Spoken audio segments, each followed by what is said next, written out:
Shawnee did the Raiders from Toms River East in a very close and exciting match, 29-27. And Toms River North in a revenge match against the Jaguars from Jackson defeated them very soundly. All right, now we'll go on as we can. We're going to try to catch up a little bit here tonight. Jeff, who's wrestling for Shawnee right now on the mat?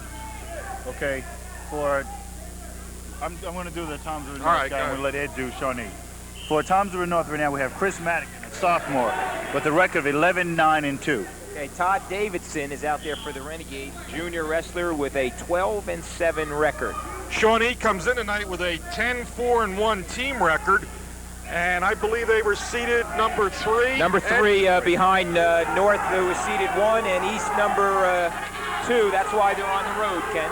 And the official tonight is from out of the area, right? He's from Woodbury. His name is Howie O'Neill, South Jersey. And North's record to date, Ed? Jeff, you got that handy? Yes. North's record right now is 11-3 they come in.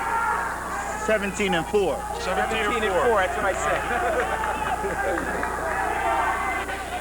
Right now, Chris Madigan has a cradle on Davidson. Davidson breaks it, but Chris Madigan scores a 2-point takedown. All right, Madigan draws first blood here. This last night, this kid from Shawnee, Todd Davidson, got the Renegades off to a real good start against East with an 11-1 victory over Danny Klunk for the Raiders. So the Renegades were off and running last night, winning the first 3 bouts, Jeff. And as we talked before the match, we feel North has got to win at least 1, possibly even 2 down here. Yes, we did. We just had a caution on the start against Madigan, a little quick start there trying to get the jump. Now what happens from here, Ed? The winner tonight is going to go on and wrestle Saturday, right? They'll go on to I believe it's Hunterton Central, where the Group 4 finals will be, and of course that'll be the 2 North Jersey schools, Section 1 and 2, the South Jersey representative, which will be the winner of this match, and the Central Jersey representative, which looks like Madison Central. So after today, they've got to win how many more to go all the way? 2 more to go all the way. All right. Okay, Davidson just scored a point. Escape. They're back on their feet.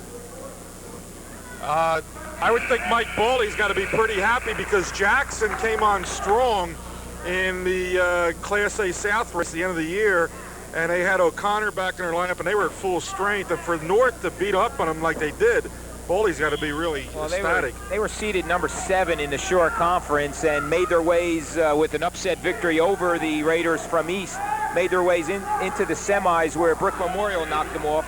Of course, Brick Memorial went on to win the whole thing, so they were sort of going in opposite directions. The Jaguars were sort of peaking again late in the season, and the Mariners were coming off a disappointing semifinal loss to Pineland.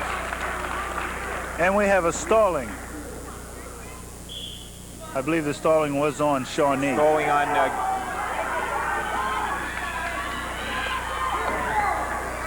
and it looks like Madigan's going to have 2 points as soon as he gets that leg free.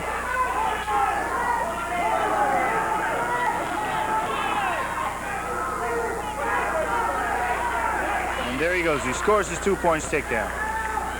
Shawnee Russell Davidson is quickly back to his feet, and he receives 1 for the escape. That'll make it 4. Madigan.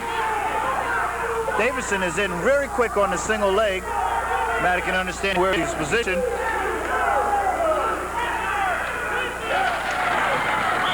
And Davidson scores 2 points takedown. That ties it up at 4. There's a Shawnee coach, and either you gentlemen get his Roger name. Pullen, Ken. Roger Pullen from Shawnee. He's been there quite a while. Although 2 fine wrestling traditions here, neither has won a state title, so this will be the first. Shawnee from the Burlington County area of Medford. Their sister school, one of them, well, the original school was Lenape, and of course, I think a lot of our fans around here, football fans, might be familiar with Cherokee because Toms River South played Cherokee several times, and also in the state playoffs. Also Brick also yes. had some games with them. They fluctuated between Group 3 and Group 4 South, so they faced they faced Cherokee a couple of times. So that's all in one school district: Shawnee, Lenape, and Cherokee. As we start back here, we have Madigan on the bottom and Davidson prepares to mount.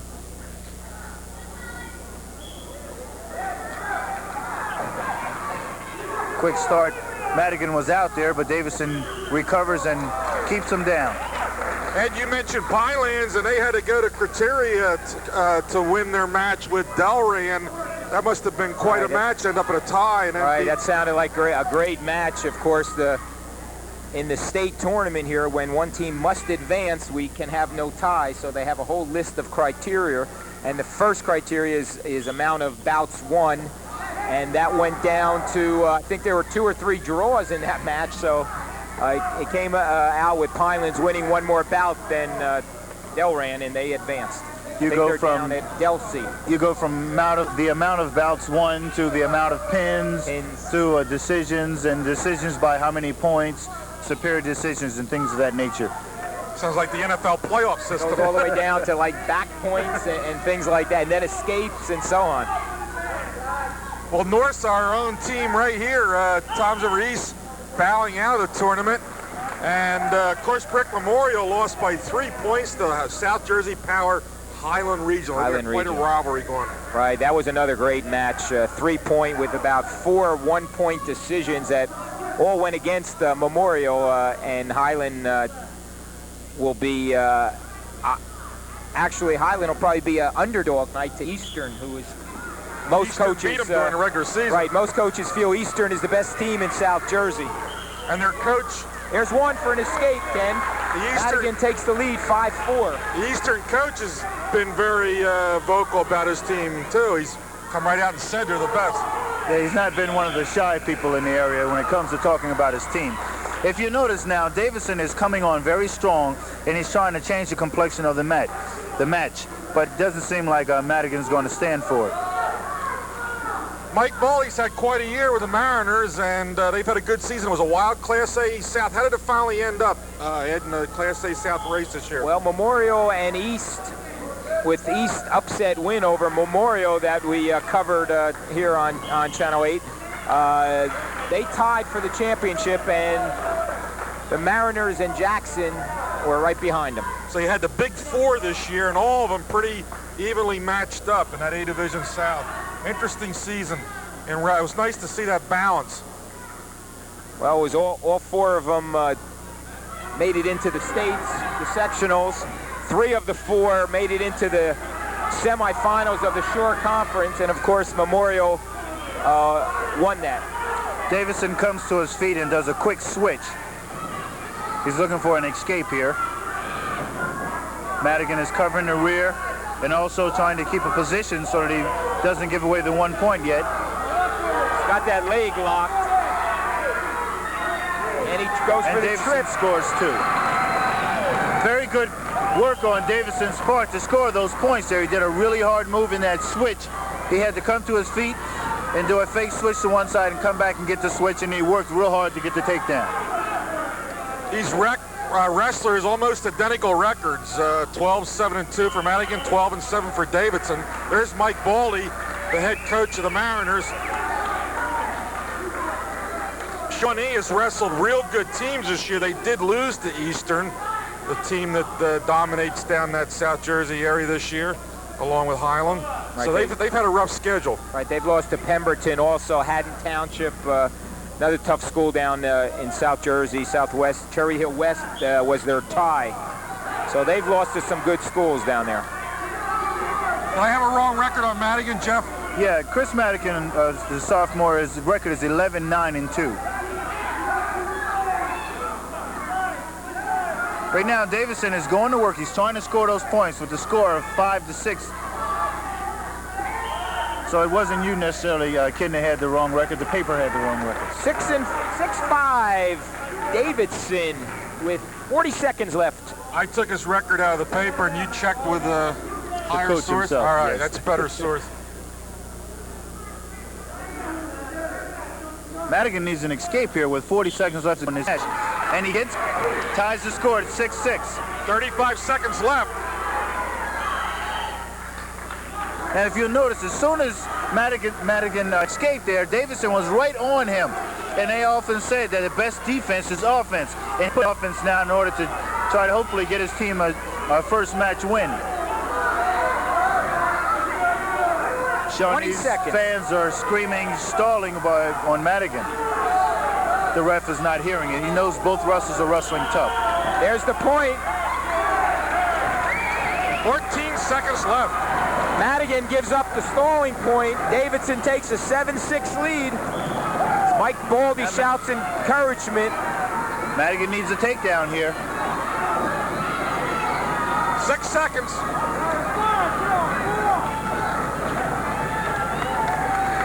There it is. And Davidson holds off to win by the score of 6-7.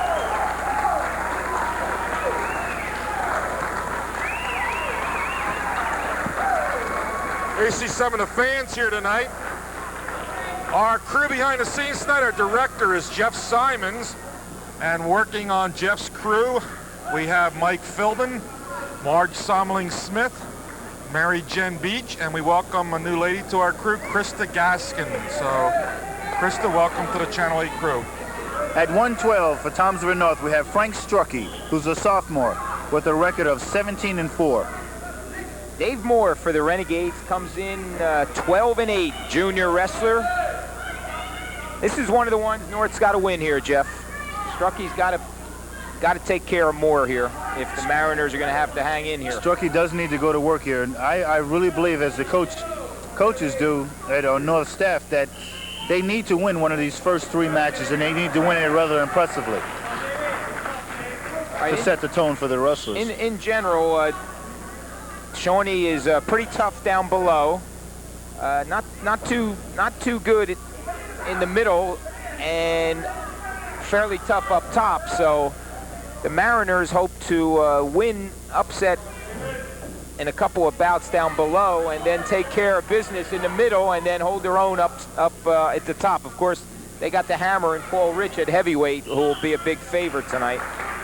Rich is 18-1 on the year, and of course, along with DiGirolamo, to the top heavyweights around. Right, he's going to be going against a kid that's only had 2 matches. He only comes in 1-1, so they're just about giving away that heavyweight bout, the Renegades. I mentioned Toms River North's coaching staff. Let me give you the names. Mike Baldi, the head coach. Assistant coaches, Chris Curtis, Mike Diello.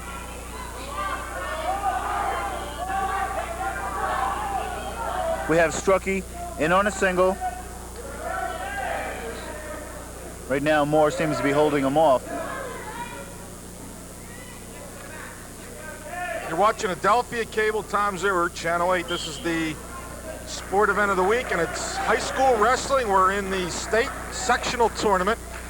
This is sponsored by the New Jersey State Interscholastic Athletic Association, and this started, well, we had the first matchups last night, and now we're down to the South Jersey champion, the winner tonight, and then it'll go on Saturday around the state. This is going on in every group, and we'll have a state champion overall by Saturday night. Very nice ankle pick by Frank Strucky. Frank Strucky, who's moving up from 103 last year, which was his first year, with a record of 18-6, finished second in the District 24 and also second in Region 6.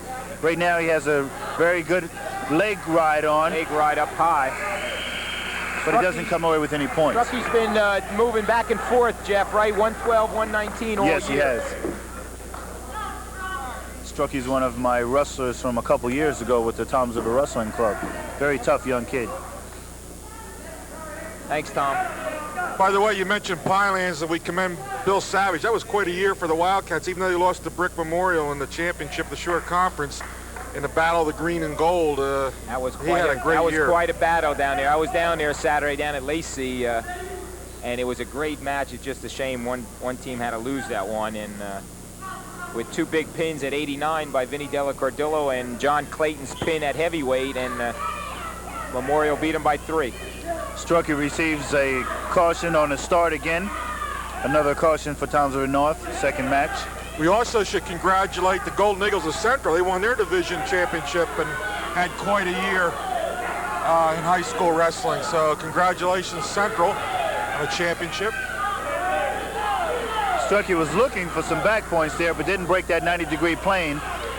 He goes back to work on it again, looking for a tilt. Jeff, Dave Moore from the Renegades here of Shawnee was involved in a very interesting match last night with Steve Taylor for the Raiders. He was down 7-0 in the last period with about a minute to go, and Taylor pinned himself. And that changed the whole match around. Otherwise, I think we might have been seeing the Raiders here tonight against the Mariners. Well, oftentimes when you have two really good wrestlers out there and they're wrestling hard, strange things can happen. Right now, Strucky's looking for those back points, and he's trying to break that 90-degree angle, but at the same time, Moore is trying his hardest to step over. You know, getting back to that match real quick here with 48 seconds left in period 2.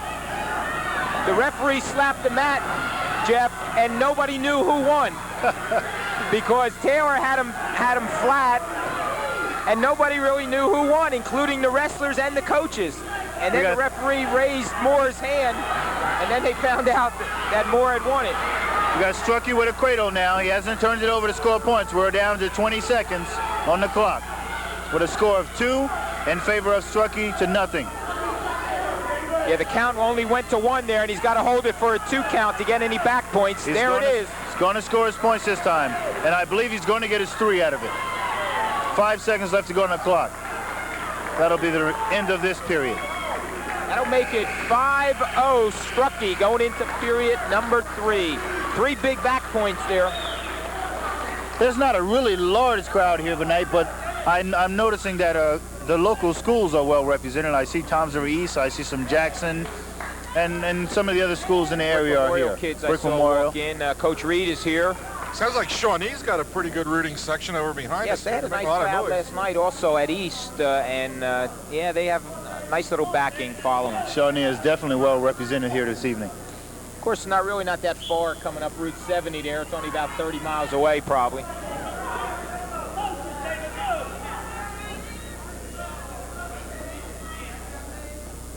Lovely ride up Interstate 70. A boring ride up. 4-lane superhighway. That is the most boring highway to ride in the state. I didn't realize that Ed was trying to be sarcastic over there. I had to look at him when he said a lovely ride. As Moore goes to work on top here, he's looking for cradles, anything he can get right now to put Strucky on his back to score points, but it doesn't happen right now. We have a minute, 26 seconds left to go as they go back to the center for a new start. Strucky looking for a few more points to try and get that major. Needs 8 for that. John Nemitz is here tonight, guys, over at the table across the way there behind the wrestlers. He's keeping the book, I guess, tonight, the official book. I spoke to John Nemitz prior to the match starting, and he indicated that he felt from his old coaching here that doing some weighing of the matches that he felt that Toms of the North needed to win 1 or 2 of the first 3 matches in order to get them in the right frame of mind to win tonight. John, of course, the first head coach, and Mike Baldi, the present coach, wrestled under John here at Toms River North. And he had the first state champion at Toms River North, right? Ellis. Was it Bill Ellis or Joe Ellis? Bill. Right. Joe is a younger brother. Bill won it in his junior year for Coach Nemitz. Heavyweight. That's before they had the 275 limit. Bill was up over 3, right, Jeff? Yeah, we helped. I helped recruit Ellis for LSU in football down there. 5-0 Strucky with 30 seconds left. Moore's riding out Strucky here, but he's not scoring any points. Moore definitely needs to right now work upper body and start turning. It looks to me like the referee might call Strucky for stalling, because he doesn't seem to have hand control or to be looking as if he's working up. 10 seconds to go in the period. And 5 seconds left in the match. 5-0, Frank Strucky gets North on the board, and that'll tie up team score at 3. All right, we're going to take a break, and we'll come right back with 112 pounds. Yeah. On the scoreboard, it's 3-3, and here we go. Guys, we're up to 119. For the Renegades at 119, Scott Tuckerman comes in at 15-6, one of the leaders of the Renegades, senior wrestler, 15-6 record. Rob Nucci, 119, a sophomore, with a record this year of 12-2-1. I was speaking to Rob Nucci's mom a little bit before the match started, and she was telling me she wanted me to be placed in such a position so that I could give her son pointers as he was wrestling. Being a tough kid, I think he's going to do well on his own, though.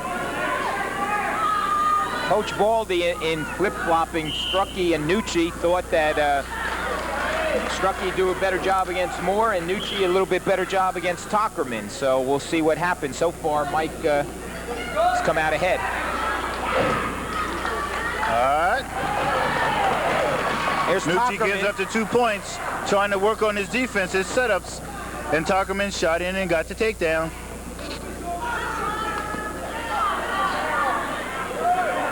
Nucci as a junior last year, Nucci as a freshman last year was 12-0 in the JV at 103. Won the Point Pleasant freshman tournament last year, as well as the Lacey JV tournament. You're talking about moving guys around. I read where that paid off for Highland. Finally, Ralph Ross moved some guys around against Caravello's squad where it had burned them before. One paid off last night for Highland Regional.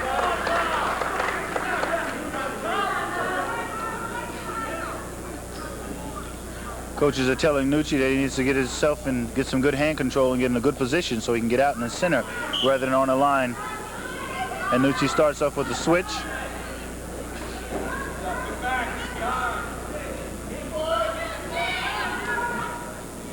Totterman seems to be a very tough rider.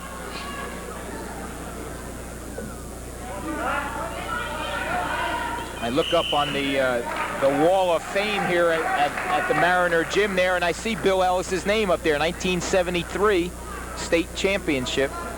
Yeah, up to our left is all the numbers 17 years ago. And, you know, his younger brother Joe is a pretty good heavyweight, although he always had to run into Scott Bigelow, who's a professional wrestler now out of Neptune High School. Right. But Joe would dominate around here, and then usually Scott would win in the States. Right. Joe was an all-state football player in Played for Clemson, 1979 and was on our championship football team here at North. And started for Clemson. Yes, he did. He started 3 years at Clemson and graduated down there. Joe's the one, by the way, that I helped recruit for LSU. For LSU, instead he went to Clemson, right? Well, he was a Tiger.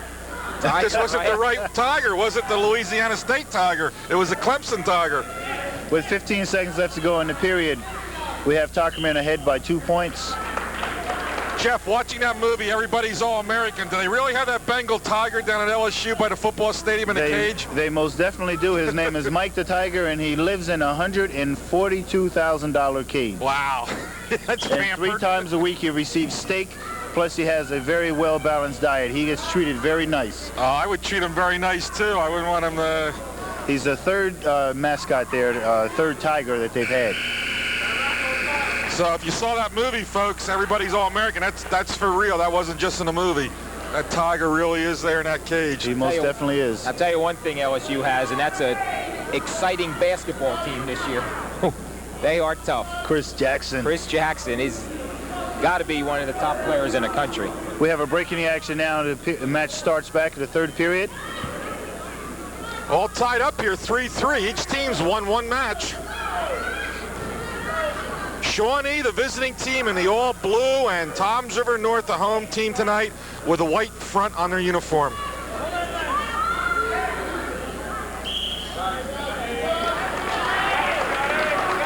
As Shawnee with the yellow, blue and white stripe on their bottom of the leg, and North with the yellow stripe on their legs.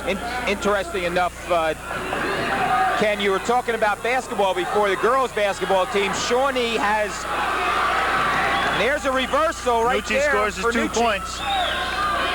Shawnee has one of the top 2 teams. They're either 2 or 3 in the state of New Jersey, and they're seeded #1 in South Jersey Group 4, and the Raiders, also undefeated, are seeded #2, so they could meet. They could meet in the South Jersey final in a couple weeks. Well, we've had 1 minute to go in a period. We've had a great year here in Toms River for girls basketball with Toms River East and Toms River North, 2 super basketball teams. It's been enjoyable to see those two go at it. We had both their games this year. on Channel 8. Also, the Shore Conference seeded last night, and the girls from East were seeded number 2, and the Mariners girls team was seeded number 4. We receive a stalemate out on the mat as Nucci asks the referee for a timeout to fix his headgear. Those two teams could possibly, meet 5 times? Not now. Not that they were seated in different brackets. I was going to say, do you think Coach McVeigh and Coach Savino are happy about those seeds? Because 2 will meet 3, of course, and 1 will meet 4. So they can't really meet until the finals if they both should get there. You got St. John Vianney, number 1. They are undefeated. They got quite a club. Right, that'll be North's draw in the semifinals. And Neptune is seeded number 3. We have 20 seconds left to go with a score of 2-2. Nucci's on top looking for some back points here. Sometimes, Jeff, when the action isn't real hot and heavy, you got to go into basketball here at the wrestling match. Well, we got a lot going on this time of the year. We got Shore Conference basketball tournament starting. We got the state sectionals. Everything's happening at once. And we have Tiderman that just scored 1-point escape. There we go, right make this rather interesting, and it's going to go to the third period with Tiderman ahead by 1 point. A big point by Tockerman with about 4 seconds to go. He escaped. Nucci. Some of the fans arrived a little late, Ed. I think the 7 o'clock starting time, they've moved everything up this year. Yeah, I think it used to be 7:30, right. You know, so. There you see the intensity on the Shawnee coach. You know how it is when you get everybody in one frame of mind to see wrestling at a set time, and then you change it on them. Tiderman is looking for a reversal. And it looks as though he has it. He scores his 2 points. The score now, Tiderman 5, Nucci 2. 1 minute, 30 seconds left in this period. Of course, next week starts the individual tournaments. The districts will be on tap next week, then the regions, and then 2 weeks later, the state tournament up at Princeton starts. Scott Tiderman's wrestling really smart now.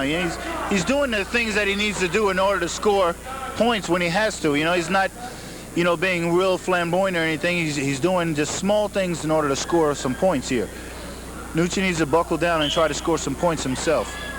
He needs some hand control here. He's trying to stand up without hand control. Jeff, how about the wrestlers coming right back the next night and having to make weight? You know, get a pound allowance tonight? I would think that in a tournament such as this, they would get a pound or 2 allowance. Pretty sure they did, yeah. Coach Baldi, he's been standing up throughout the match so far. And will be standing up throughout the entire He doesn't sit. Right now he's squatting down, but he never sits. 1 minute left. 5-2 Tockerman. Tockerman's a very tough rider. He's doing little things, as I indicated before. He's keeping the wrestler real close to him. He's keeping control of the hands. And he's pretty much keeping him broken down so he doesn't have a chance to escape. Lots of good things, but small things.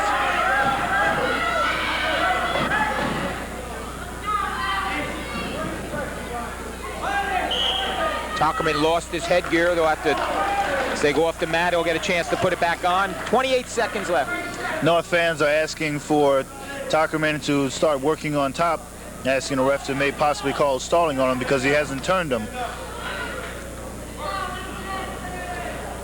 But Tockerman, being the smart wrestler he is, he's keeping Nucci's head down, which makes it look as if Nucci's not working to escape.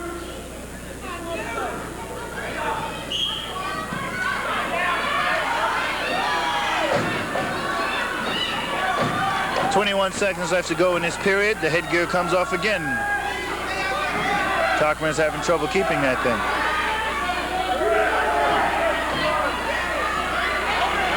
Nucci looking to get his head out. Looking for the reversal here. 2 seconds left. Refusing to give up any points, but Nucci scores 2 at the last. Scores 2, but just a little short. Which will give a score 4-5 with Tockerman ahead. That's it.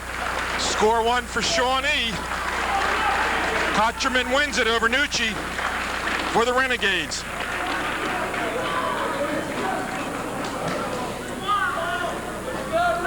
got a little story here at 125 for the Renegades. Rick Franzen, who's a regular wrestler here, came up sick last night. He gutted it out last night and almost beat Alex Wilson from the Raiders. Wilson won that match 10-9 in the last seconds, so he couldn't go tonight. And Joel Reed,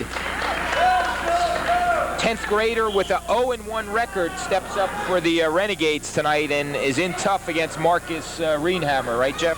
Yes, Joe Reed will be facing at 125 Marcus Reedhammer with a record of 10-9-2.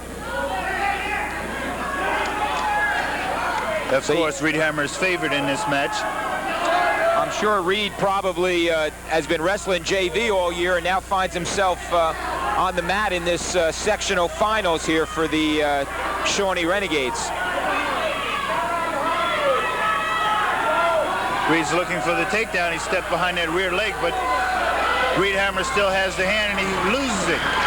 And Reed scores 2 points for the takedown. Shawnee out in front now, 6-3 on the team scoreboard. Here you see some of the Toms River fans here tonight for the Mariners.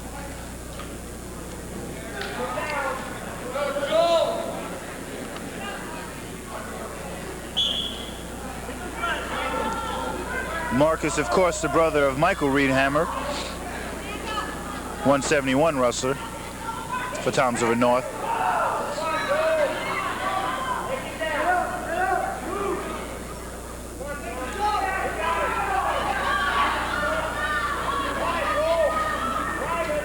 Marcus is also a very busy wrestler in the offseason. He led his team in offseason matches this year. Pittsburgh, his son won in 18 seconds last night, Ed. Greg Trox, who signed for Penn State in football, 250 meter. Means he won't play as a freshman, but he would, you know, a lot of places you're not going to play anyway as a freshman varsity.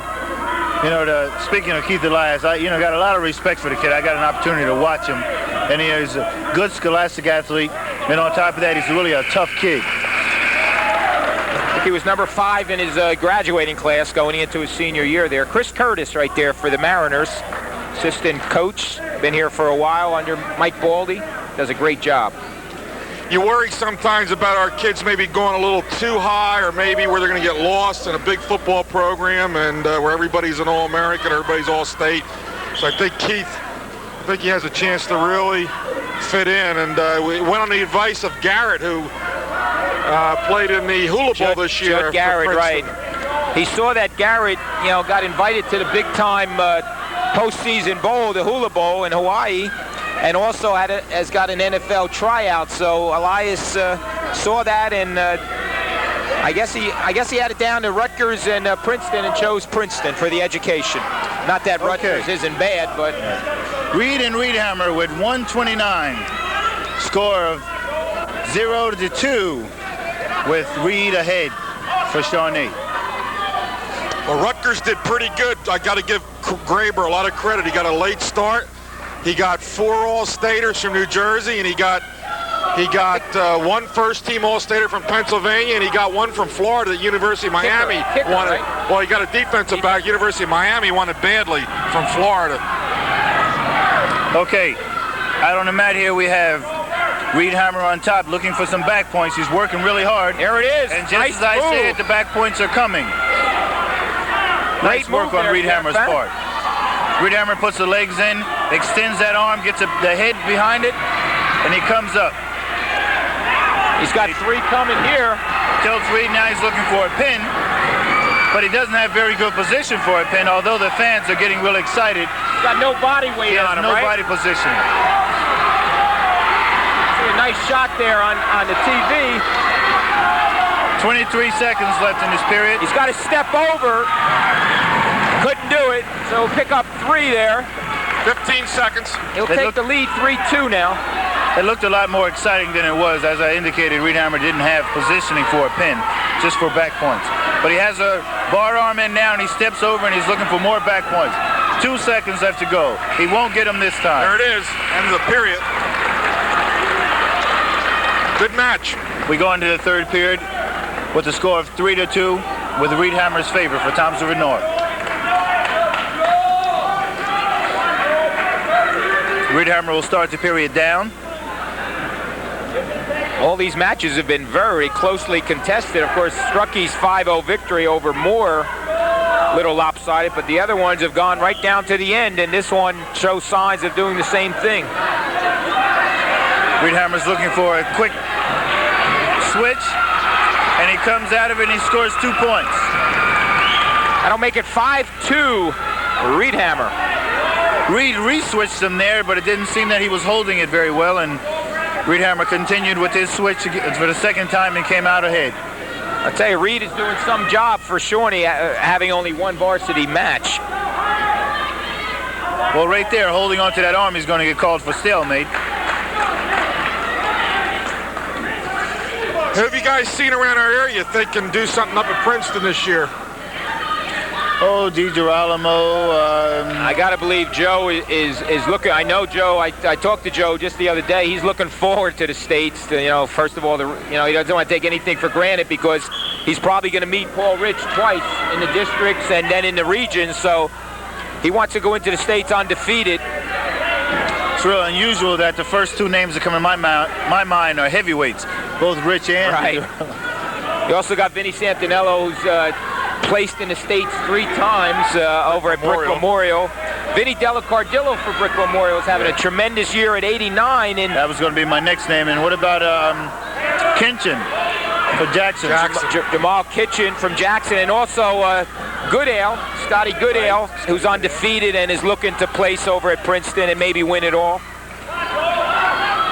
Now, right here, what you're looking at, folks, is you're looking at Reedhammer trying to turn his opponent, but his opponent is holding the arm and holding onto his body. Now, that's actually a stalling on Reed there. He needs to go to work, and he can't just hold on to that arm.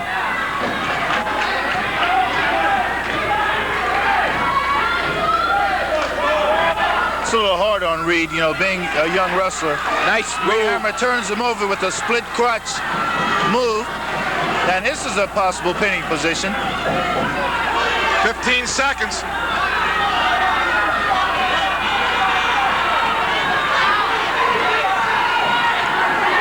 5 seconds. He's not going to come away with the pin on this one, but he will score 3 points. That'll make it 8-2. Reedhammer's favor. All right, we got to take a timeout, and we're coming right back. Don't go away.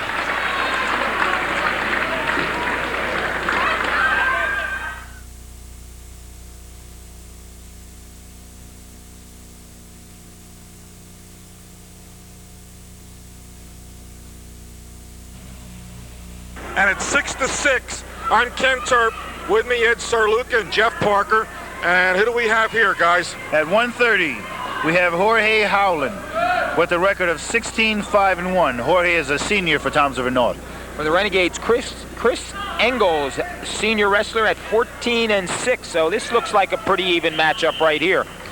Jorge is the only third-year wrestler on his team. Jorge coming off a real big draw last night against undefeated Chris O'Connor for Jackson. That must have been quite a bout, Jeff. 12-12. Jorge is a real tough kid. Last year for the Mariners, Jorge had a record of 12-5-1, and it was his first varsity year. So he's fared pretty well as a varsity wrestler. And he has a tough match for him here tonight.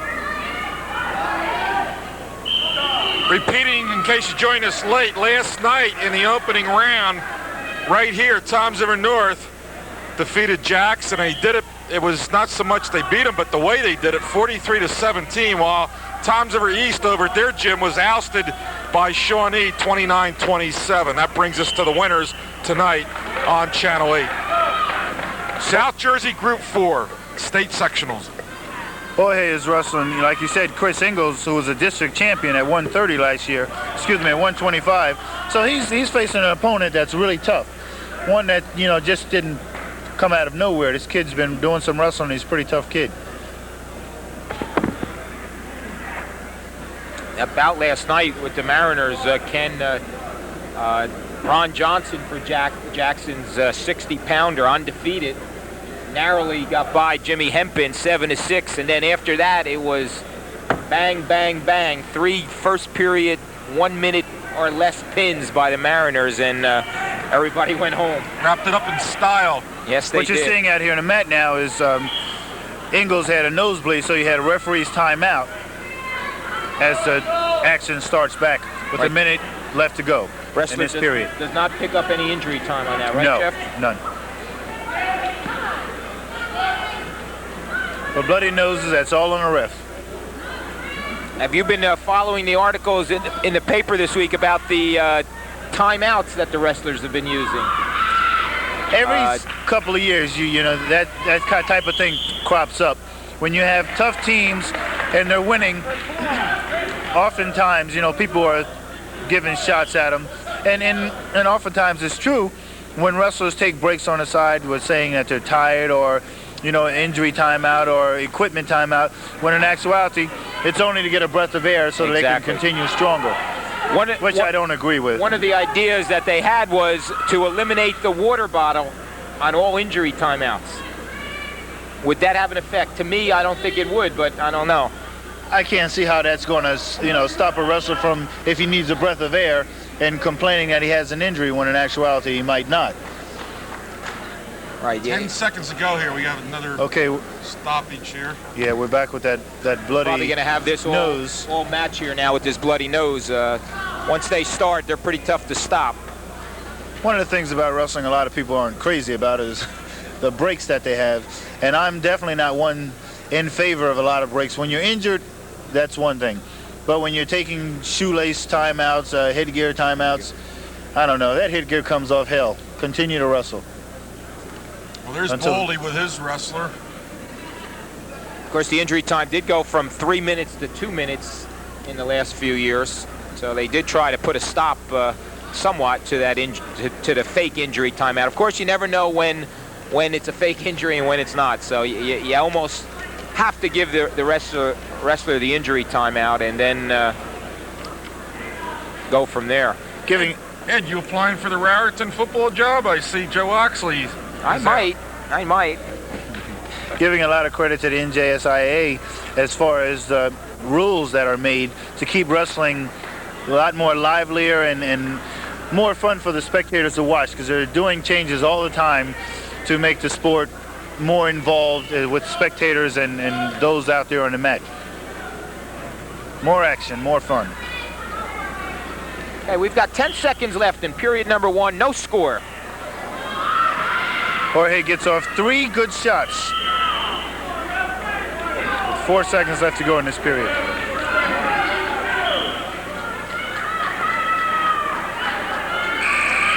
It's the end of the period.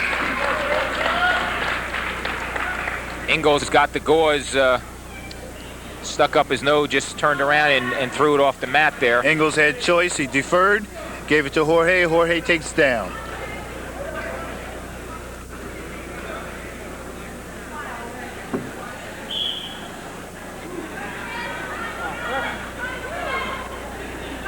Jorge attempts a roll through. Ingalls rolls through with him and keeps behind him. Constantly working, Howland, constantly working. Looks like he came up with a little twisted knee there. Ankle? Looks like his ankle. Left ankle, right. He's going to start the injury time. Left ankle. It's funny how you happen to mention that all those timeouts, and then right after that we have 3. Well, this one looks legit here. He came up limping right away and tried to go and then said, well,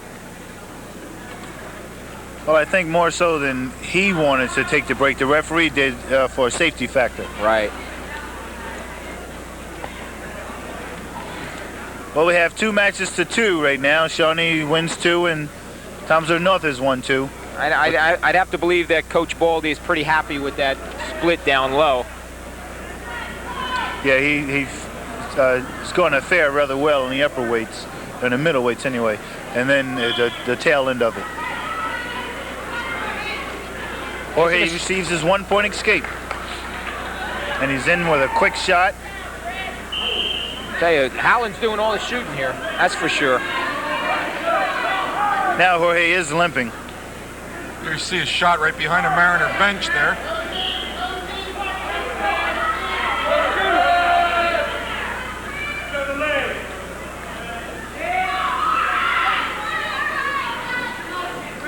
Now I've counted. There's There the he goes. stall. There it is. I was going to say I counted 7 shots to 0 shots for Ingles, and right as I was saying that, the referee realized the same thing, and he gave Ingles a caution. Excuse me, a stalling point. Howland limping quite noticeably after each stoppage of action. There's a takedown. Lets him go. 3-1. You watch Howland now get up off the mat there. He's limping pretty noticeably there. Let's give Ingles his credit there. He had a real good shot there at the end of the line there, going out of bounds. Now Ingles is starting to shoot a bit more. A true warrior. He sees his predator, his prey in trouble, so he goes after him. Nice. And Jorge comes alive with a really nice shot. Scores 2 more points, takedown. 5-1 Howland.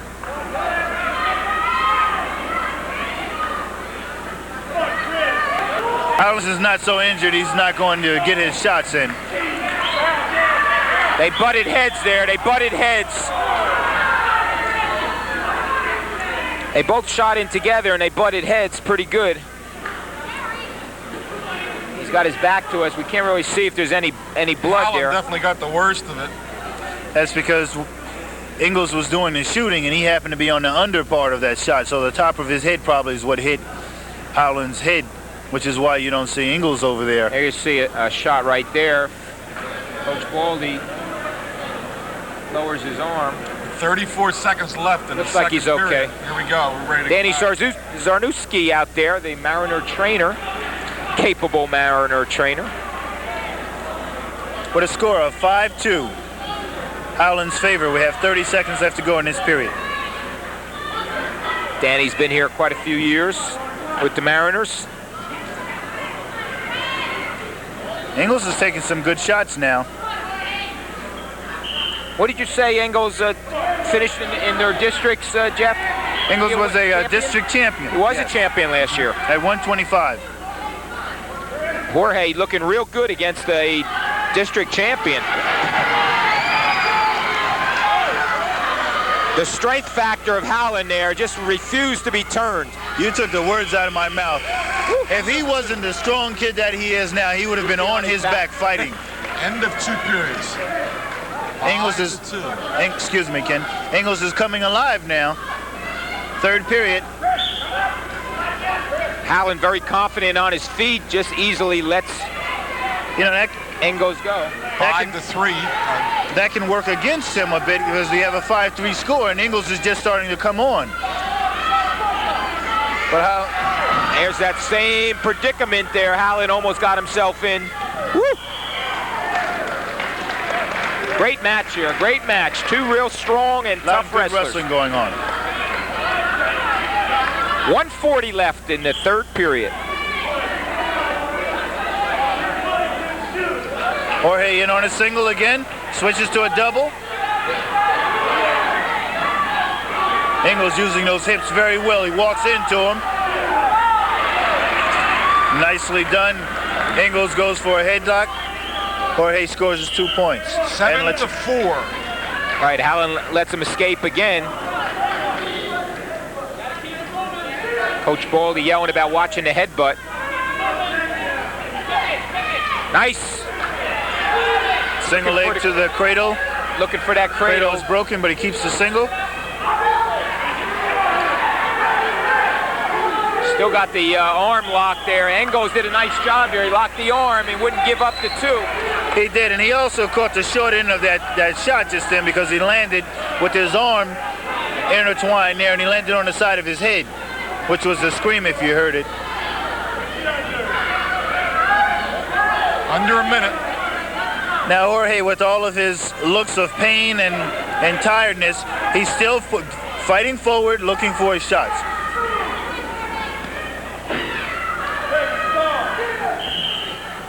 I tell you, Ingles let a takedown go just then. He should have taken that leg and pulled him back to the inside. He let a takedown go on that shot. Ingles takes the first shot of that new start.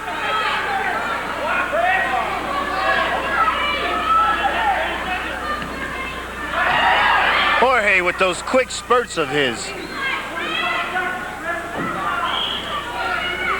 24 seconds left. 7-4 Howland. Okay, Jeff.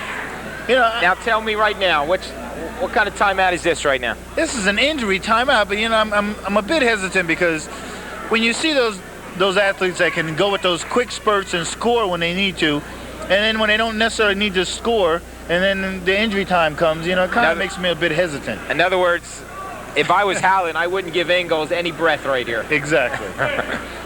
Of course, he is nursing that ankle, and he is noticeably limping, so you have to give Howland the benefit of the doubt here. You see Danny icing down.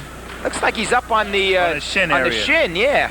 Well, we got 24 seconds left to go in this match here. And you have Ingles, the start of the last 3 breaks when they go out of bounds or whatever and they start again. Ingles has taken the first shot. So I'm kind of, you know, thinking that Ingles is coming on and he's looking to score some points now. Let's see who takes the first shot as they start. 15 seconds. Looking for the cradle. There's 2 for Howland. Scores 2. He gets the shot. 9-4 Howland. He doesn't necessarily get the first shot, but he gets the defensive counter shot.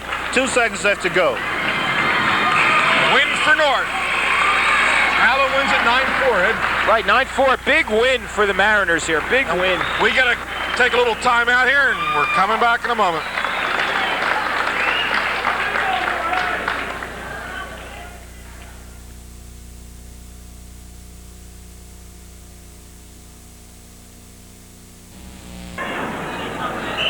Excuse me, Rob Pedro, right, with the record of 9-9. It's amazing how these records, they're throughout the match, they're very similar on both sides. 2 evenly matched teams. As the match started, Shagan came out and he was all over Pedro the first takedown. He took him down and scored his 2 points. Mariners lead 9-6.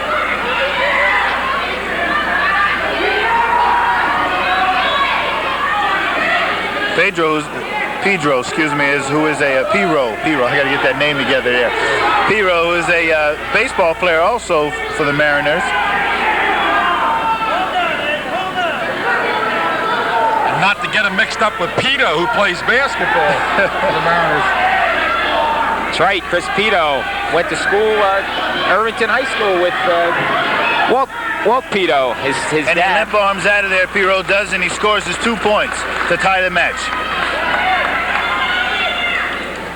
See, the head football coach of the Mariners is here tonight, Ed. Bobby Nanny. We have Ray Ryan just came in with his little son. Principal. Bobby Nanny not doing too well in the racquetball league this year, though, Ken. No, not doing too well. Of course, he's going to love me saying that, but he usually comes on around tournament time. Bob did a super job this year with the Mariners, getting them back. 5 seconds. Fans are looking for a stalemate here. They're yelling too much time, ref. You're letting them stay there. End of the period. Tie score, 2-2. Doesn't it seem like when we were over doing the Brick Memorial East match, the refs were right on top of the wrestlers a little more? Is it a little more relaxed tonight? Well, it all gets down to a difference in styles of refereeing. As we mentioned, he's from out of the area down in the Woodbury district, and you know, I think we've seen maybe 2 or 3 stalls all night. Whereas if we had those referees that we had last week, I'd say we might have had about 15 stalls already, maybe 20. Right. Shagan has a choice here. He takes down. It's all a matter of style and how they officiate in certain areas. Now, if you look here, if Shagan was getting hand control, he'd have a lot better chance of coming to his feet to a more of a neutral position. But because he tried to stand up with his hands extended and also extending his legs, Pirro put the legs in. Now he's working for a turn. He's looking to break that 90 degree, which he hasn't as of yet.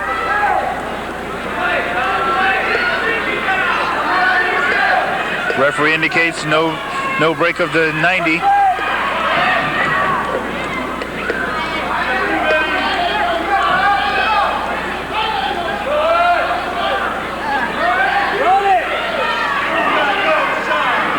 2 here with 1:10 left in period number 2. All the fans yelling here, looking for stalls on both sides. Coach Pullen is also telling his wrestler he needs hand control. He needs to start working up. He's telling his wrestler to look away, look away. Hero is looking to very turn hard toward those back points. And he's going to get at least 2 out of this. There he goes, that's 3. Big move by Piro right there. Now you'll notice as the referee's arm is swinging in the air, he's counting. And if it continues to count past a 4 to 5 count, that's 3 points. The shoulder's much too high right now. You can't always go by the crowd's applause to know how close the shoulder is to the mat. 11 seconds. 5 seconds. Shoulder's much too high. End of 2. 3 back points. We have a score of 5 to 2. Rob Piro from Townsville North ahead. He may have an injury here. Looks like to the shoulder of the Shagan. Well, Piro was really working that shoulder, wrenching it pretty hard there, which it was legal, but he was wrenching it a bit. Yeah, Shagan was screaming with pain down there, but the referee wouldn't stop it every time he yanked that shoulder back. Well, he wouldn't stop it because it was still within the legal premises of right. Injury. He could have called a potentially dangerous situation, but he was on his back. Okay, Shagan's on the top this period, beginning of our 3rd period. And Piro does a bit of a dump there with that shoulder, but he doesn't bring his hips up in order to score. Trying to switch. They go out of bounds. They'll get a new start. Mike Baldi. Looking dapper as always. Mike probably went out and ran about 10 miles after school today, even though it was raining. During school, probably. Well, he's got to get ready for the Boston Marathon. He was in a New York Marathon, right. So I guess he's got to get ready for the Boston Marathon this spring. Always running. Piro gets a good start. He has good hand control. But Shagan now tries to get a headlock and he rolls him. He has the leg hooked. All right, that's a potentially dangerous there. Potentially dangerous. I'm saying potentially dangerous. If you notice where the arm is located, he could pop that shoulder out. Now you see Piro, he's complaining because his shoulder was in danger of being hurt there.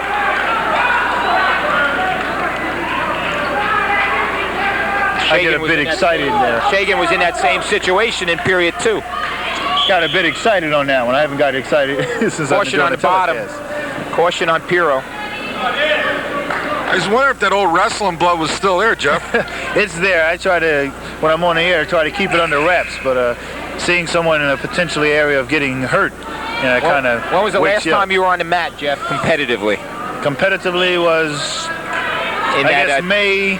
No, actually, it was a year and a half ago at Southern Regional, over the summer. I wrestled in the 30 and over age group. Wow. That tells you a little something. 30 and over. And I wrestled 220, although I didn't wrestle, weigh 220, I wrestled up there.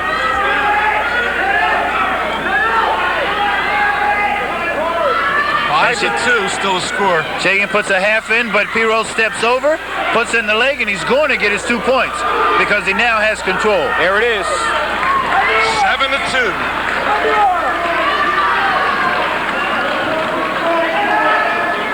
40 seconds left to go in this period.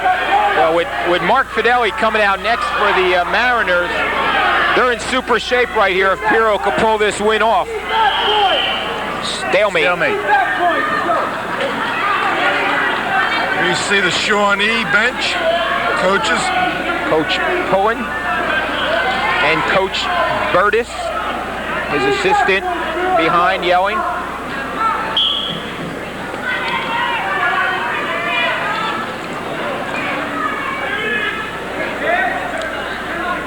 The Shawnee wrestlers seem to be a very close-knit group, very tough group of kids over there. I was talking to them before the telecast.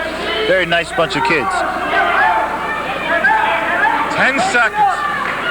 North's going to get another win here. He blows the whistle with 5 seconds left.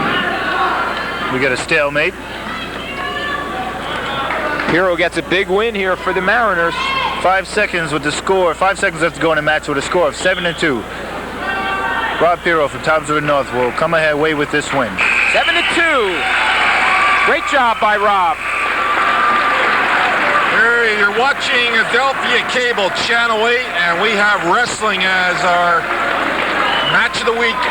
Features South Jersey State Sectional action from Toms River High School North.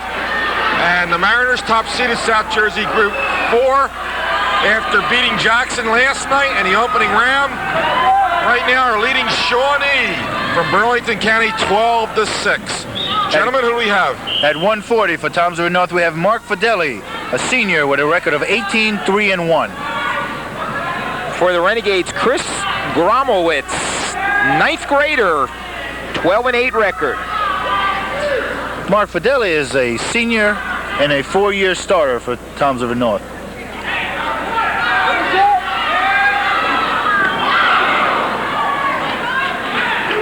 Nice takedown. He gave it to him. Mark Fideli scores 2 on the takedown.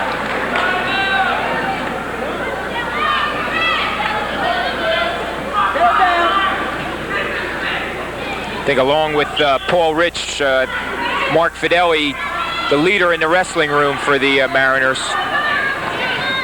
We said in our telecast against East that Mark Fideli is coming back off of a broken leg of last year. Right, hurt that leg during the districts, right before the districts, and he's on a mission this year. With a record of 18-3-1, he's doing very well. Right, one of the top wrestlers in the 40-pound weight class.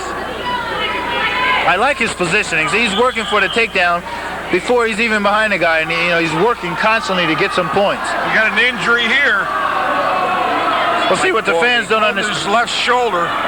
What the fans don't understand, Fideli was really working that shoulder and that neck area real well just now before that break came. So it is conceivable that, however you say, Romalovitz, is that how you pronounce it?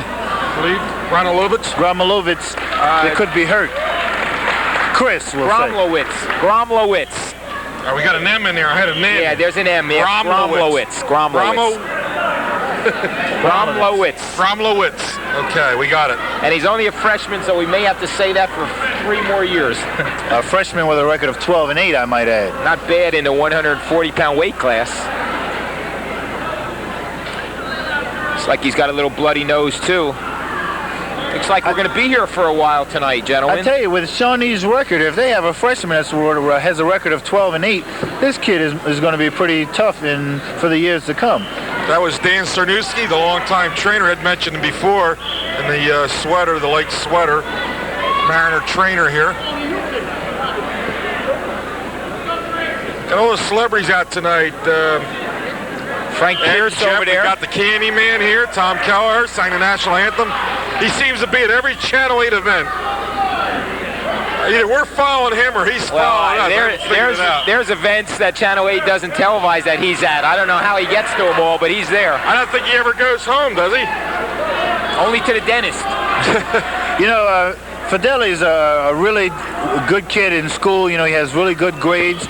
He's even planning out his future. He plans a future in electrical engineering. He's a really nice kid and a well-thought-of kid here in the school. Looking for that cradle. Looking for the takedown and the cradle. He hasn't gotten either yet. All right, he goes with his cradle. And there he got, but he's out of bounds. No. He was on that line. He has to pull him back in before he takes him down. Chris shoots in real quick for Shawnee.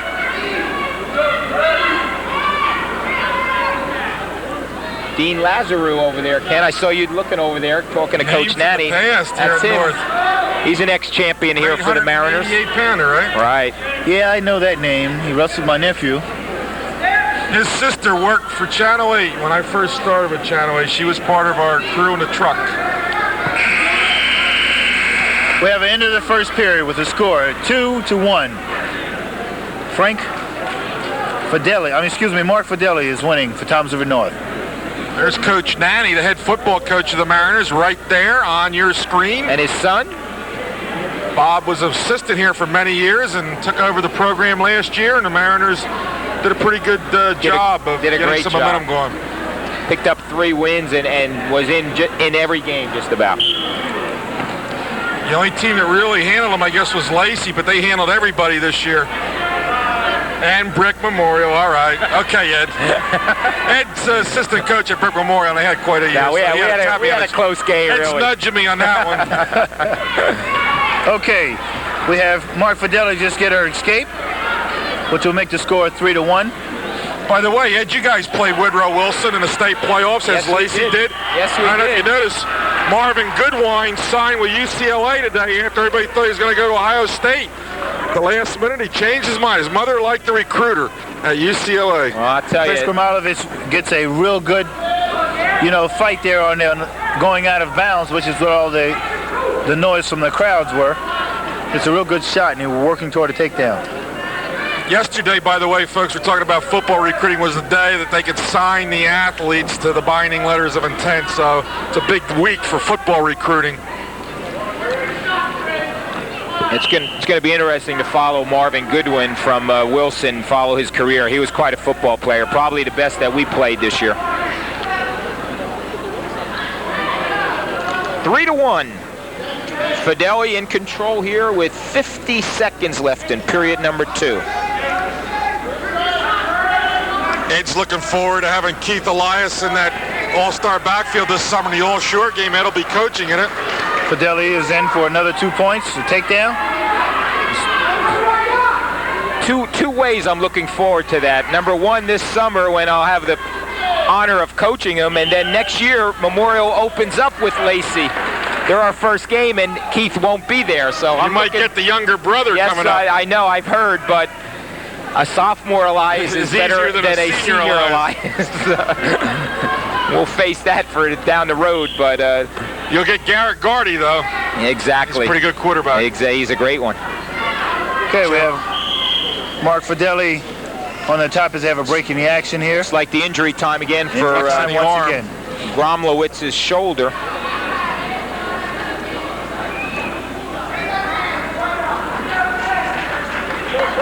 .23 seconds left, 5-1 the score. North doing all right here tonight. No, the whistle. Referee. A lot of times you have a referee's caution when the referee kind of hesitates before he blows the whistle.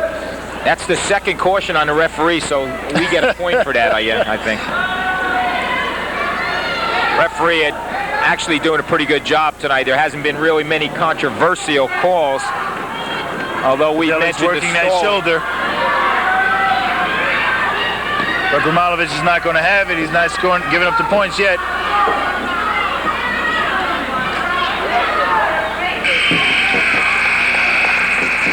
Thank you to the Parents Club. Sir Toms River just brought us over a soda. Yeah, we got a story to tell when we get up a little later in weight classes about the refreshment stand and how some of these athletes like to eat. We'll tell that in a little while. Yeah, we thank the people that bring refreshments over to us tonight.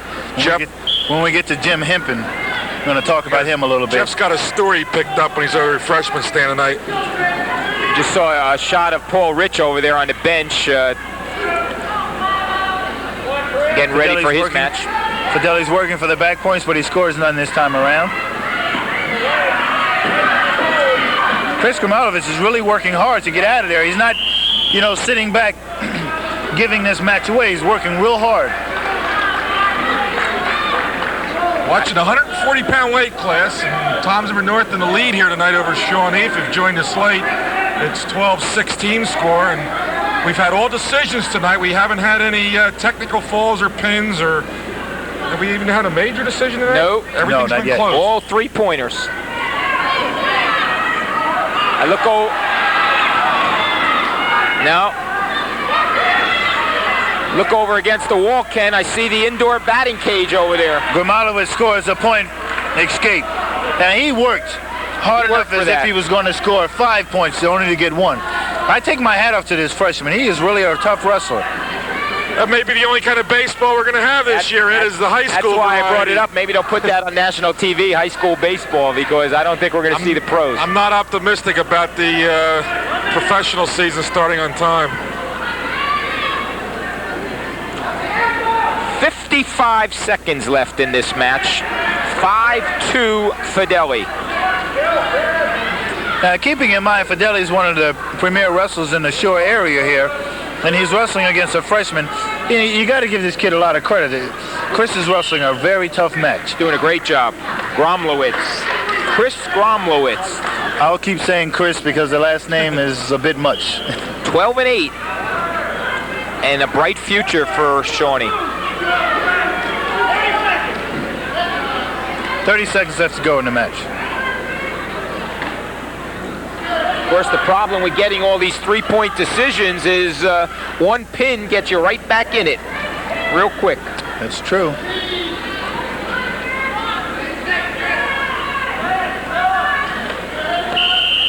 This will be, there's a stall on Gromlowitz. This will be North's 5th win of this match, as you can see, and they're only going to be leading it 15-6. So they've won 5 bouts to 2 and only have a 9-point win. And Fideli gets 2 points takedown plus 2 back. 7-2 Fideli. All right, we will take a timeout. We're coming back with 145 pounds. Final score, 9-2. 145. 145 for Toms River North is Derek Rizzo, a senior, with a record of 16-6-1. And Joe Scioli for Shawnee, sophomore wrestler, 7-7-1. Rizzo last night had the big win, Jeff, with his pin of Dave DiGiacomo for Jackson in 1 minute. Did it quick. He pulled out. He was on a mission. He went out there and he did what he had to do to win that one. And not only did he win it, as you said, he got a pin, and a real nice one for him.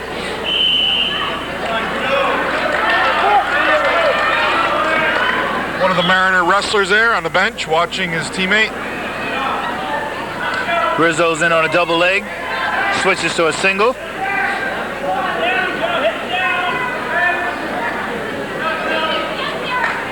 Scores his 2-point takedown. Scioli gets good hand control. He walks away a little bit and he turns to get his escape. Hopefully he wants a neutral position here.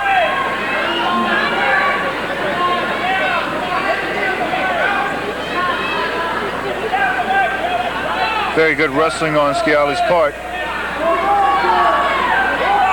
Rizzo still in control. As the wrestler stands. He's got to try and trip him. Goes from a single.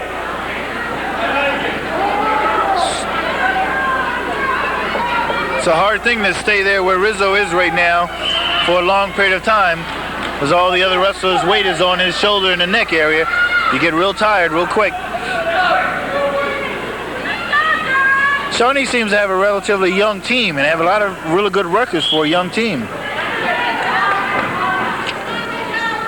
Right, they have 5 seniors in the starting lineup tonight. So they've got 8 kids that'll be coming back. Rizzo has the half and he has the arm. He's looking for the turn. 5 seconds. He needs to settle his hips back in order to get chest to chest. Oh, he goes out to the side. Very smart. End of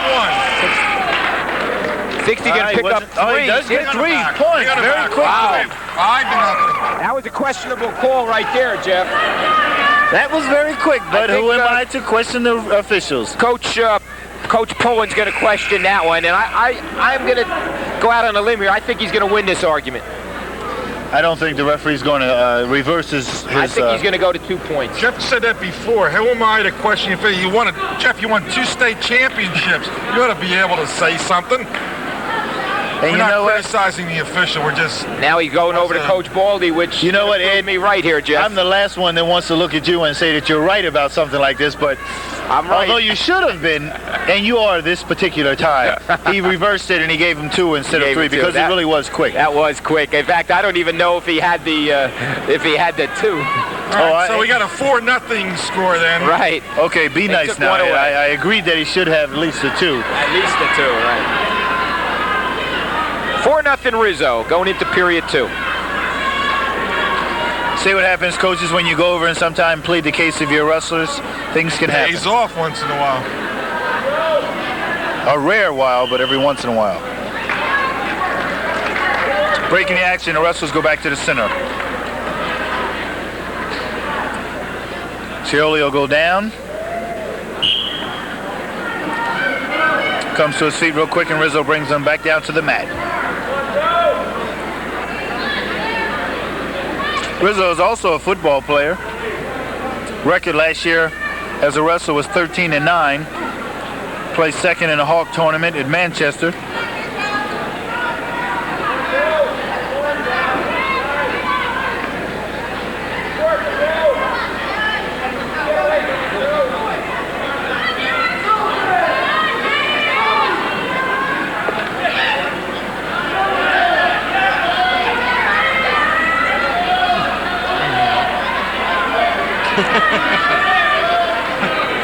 Picking up more back points here. Jeff, just got an interesting note on Derek Rizzo's dad. In our research to find out a bit. First, I'll say that Scioli gets a 2-point reversal. Then I'll go back to Rizzo's dad. Because he's down my neck of the woods, Jeff. Yeah, he works at the Captain's Inn. And my notes here indicate that he makes a good margarita. I live right near there, so I'll have to stop over and see Mr. Rizzo.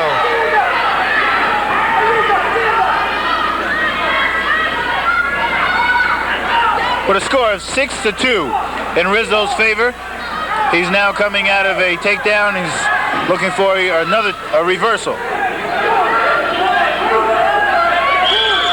He goes out of bounds before he gets it. He'll get his 1 neutral, though. Coach pulling. Shawnee, and it's 9 seconds to go in the period.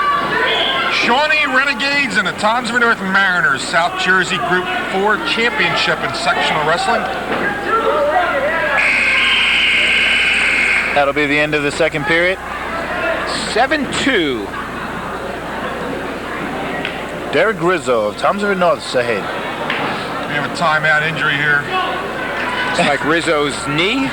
The fans from Shawnee collectively gave a big as soon as they saw Rizzo get hurt.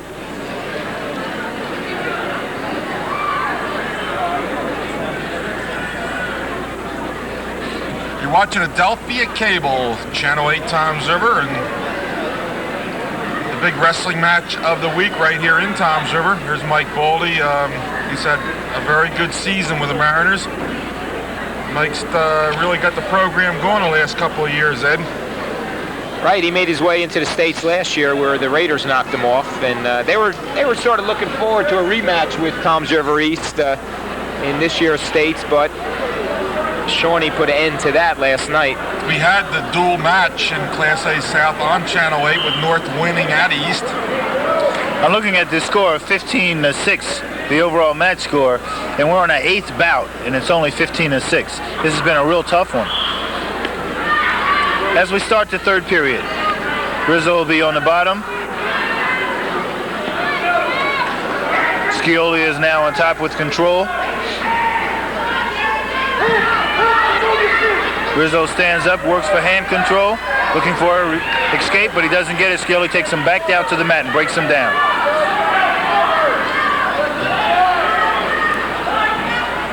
(7-2) Rizzo. Scioli's looking for some back points here. Scioli has it. He has him going over. It was quick, and Rizzo gets a reversal. He's got at least 3 out of this. As Scioli comes back, he gets his 3 points. Scioli looks for a reversal. No, he doesn't get it. 12-2 right now. That was been quite a rather a flurry. interesting match. Quite a flurry there.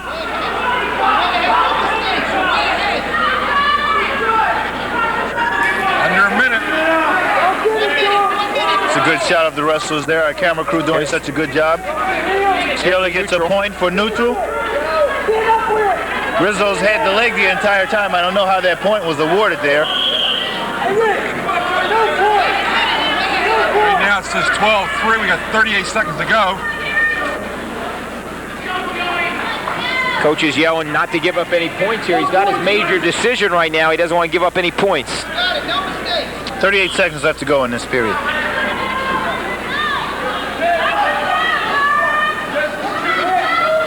Scioli pick up 2 points here. He'll get it down to a regular decision. 25 seconds left to go. Scioli's got both feet out of bounds. I would think that it would start it over. He circles in. 10 seconds left.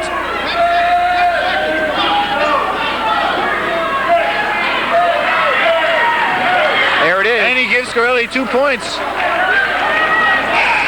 And he gives Rizzo 1 for the escape. So it's still a superior decision. So he gave him the 1, so he still gets his major. 13-5. Rizzo wins it for the Mariners. Our first major of the night. Makes it a team score of 19-6. Next up, we're going 152. For Toms of the North, we have Pete Zito, a junior with a record of 2-6.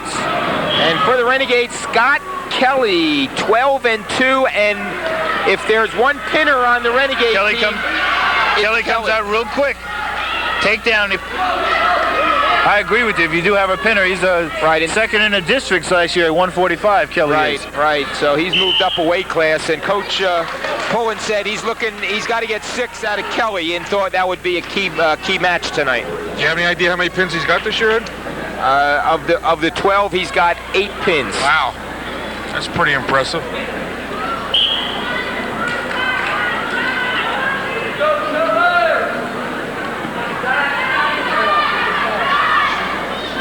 So Kelly has got to get the Renegades back in this match with 6 here if he can. And he's really working at it. Leading 4-0 here.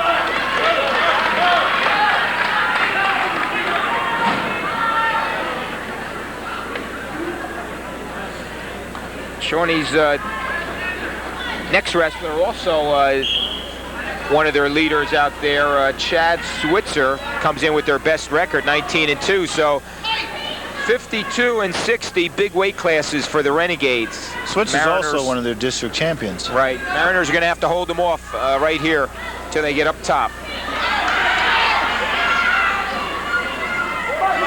And Kelly looks for a stack, but he doesn't score any points out of it. It's a complete roll through. Kelly's really gone to work here. He knows his team needs a pin, and he's really working toward it. And now he works for that stack again with a double bar arm. He's got great position. It looks like he's going to come away with this. He still has 45 seconds. Let's give Zito a lot of credit. He's really held him off up to this point. A great shot there. There it is. Kelly comes away with the pin. 1 minute and 31 seconds. Scott Kelly for Shawnee makes the score 19-12 with 6 big points. All right, we have to break here, and we'll be coming back with 160.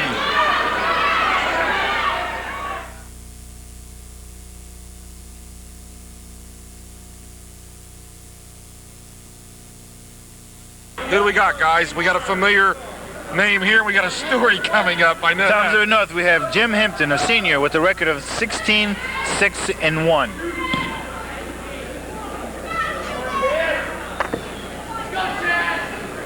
Chad Switzer, excuse me, Ken. Chad Switzer at 160 with switch here. Switzer. As in Barry. No, I say, do we have a switch? Well, yeah. I had Switzer at 171. Last night, Coach Pullen switched Young and Switzer. We'll see Young at 171 tonight. All right. But Switzer comes in, senior wrestler, leader, captain, 19-2 for Shawnee. Okay. Jim Himpton, here's the story we were telling you about. I've been sitting on this story all night, Jeff. We have a nickname for this young fella. His nickname is Cupcake. The reason why his nickname is Cupcake is that his mom indicated to us a little earlier, his mother's Clara, and she said that he's always got a cupcake. You know, anytime there's something to snack on at home, he reaches for a cupcake. So, you know, his nickname will be Cupcake from this point on, as far as I'm concerned. I'm sure he won't be real excited about that. He's going to be, yeah, he's going to be thrilled about that. I didn't know this was a home story. I thought this was a refreshment stand story. It was from the refreshment stand where his mom's working. That's where he got the story from. Okay. Hampton's a bit of an unorthodox wrestler, but a very tough kid. And Switzer's working toward scoring his 2 points here. Kelly's pin brought the Renegades up within 7 now. 19 They're out of bounds. 12. They'll start back on their feet. North in the lead.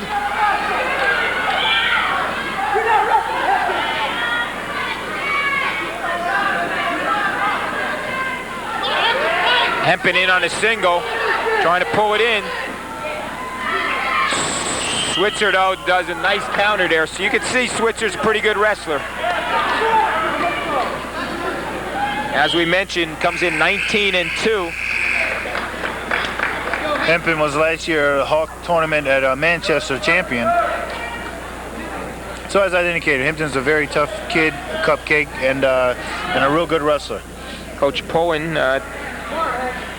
told Switzer to take the down position. It was Hempen's choice. He deferred to the third period.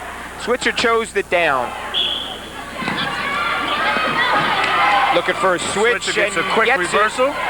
2 points off the switch, as you said, Ed. Real quick.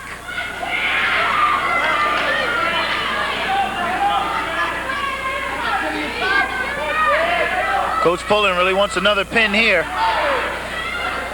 How much Switzer grabbing that ankle, going for the trip. How much was taken out of Jim Hempen last night with that bout against Johnson from undefeated Ron Johnson from Jackson. Sorry, Rob Jackson. He lost 7-6, but I heard it was a tremendous match. And those close matches always take a lot of energy away from you. And now he's got to come back 24 hours later and face a district champ, right, Jeff? Yeah, a real tough one.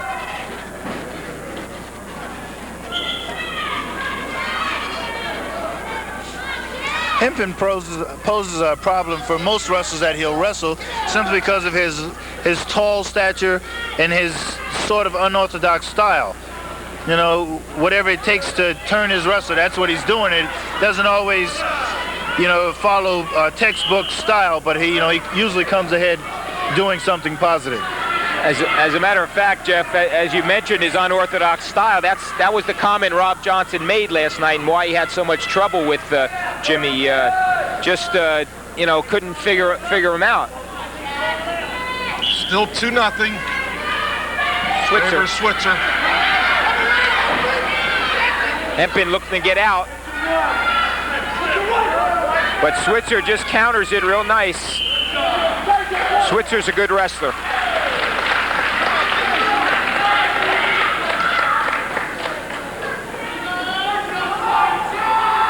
Hempton's brother wrestled here last year, the heavyweight.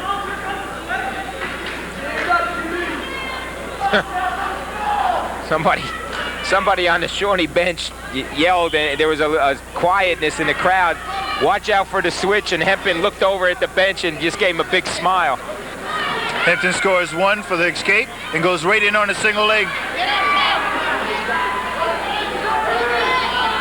Head was to the outside, though. He got himself in a bit of trouble here.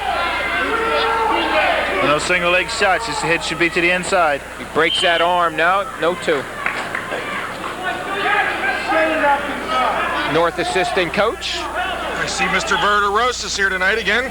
Right. Former Mariner assistant. Right now, head coach Ed Rumpson, who had a nice year, got into the Shore Conference tournament last week. Got in as the number 16 seed out of face Pinelands right off the bat, but it's a credit. It's a credit just to get in. Yeah. 5 seconds. 2-point takedown. End of period number 2. Hempen trailing 4-1. Big takedown there right at the end of that period for Switzer there. Switzer had to work for that. Switzer was looking to trip Hempton, but Hempton kept grabbing that outside leg of his, which made it really hard. When you're long like that, you can do strange things.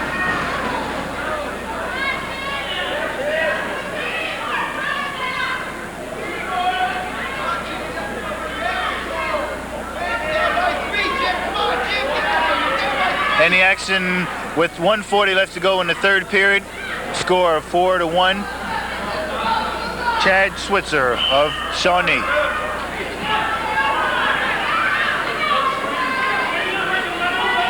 The winner tonight advances on to Huntington Central up in Northwest Jersey to wrestle for the overall Group 4 championship all day Saturday. I think the Central Jersey Championship is Cedar Ridge and Madison Central.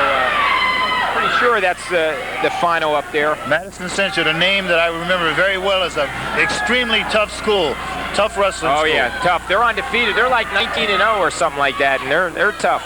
They had some state champions down there with the Jockatos and the Dohertys and a few others. McCauley's, right? They're always tough in our region. They're in Region 7, and we'll see them up at Red Bank. Right now we have Chad Switzer in control of Jim Hempton.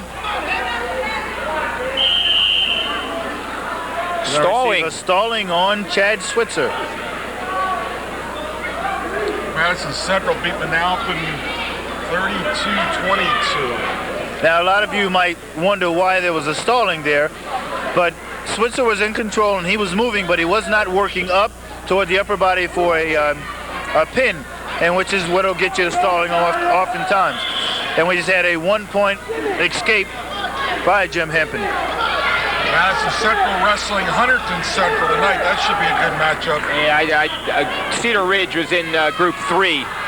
They beat Ocean 27-25. Right. Hempton in on a single leg. This time the head's on the inside. I always get Cedar Ridge and Madison Central mixed up. I don't know why. Well, they're right next to each other up there. Schools, I guess. In Middlesex, right on the edge of the shore. Hempton takes another shot. But Chad Switzer winds up with the better part of it, and he has a cradle. 20 seconds. These tall guys are hard to cradle. And, of course, Hempton breaks the cradle. But 14 seconds. Potentially dangerous. The legs were locked up. The referee breaks it and starts him back to the center. 13 seconds left to go in this period. What a second slip off there after the whistle. Hempton comes right out. He scores 1 point. 3-6. Switzer is good with these takedowns. Nice ankle pick there in the high part of the calf, but he was out of bounds. He didn't score. Hempton is looking for a toss, but he doesn't get it. There's the end of the match. 6-3, Chad Switzer. Real good match.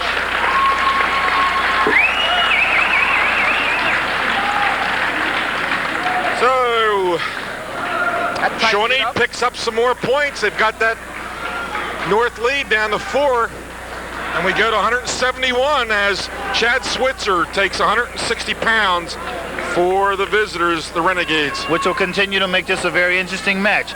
For Toms River North at 171, we have Michael Reedhammer, a senior with a record of 17-2-1. And the 71-pounder, Paul Young for the Renegades, 10-8, junior.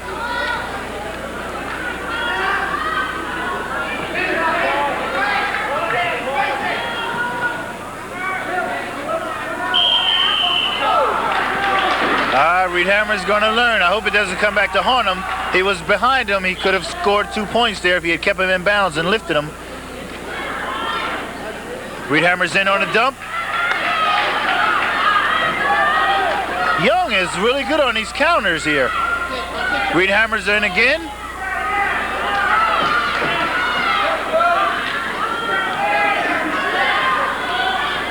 Reedhammer's going to come away with the 2 this time. And he's going to have at least 3 back points out of this one.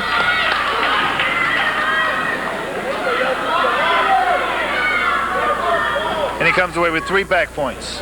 So you score 5-0 with a minute left in the first period.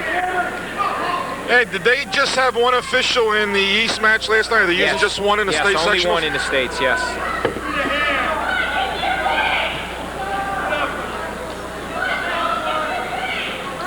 You know, depending on a controversial factor, you know, a lot of times they'll only have one official, but when you have big matches, you kind of want that second buffer, and I think that's why we saw 2 at Bricktown.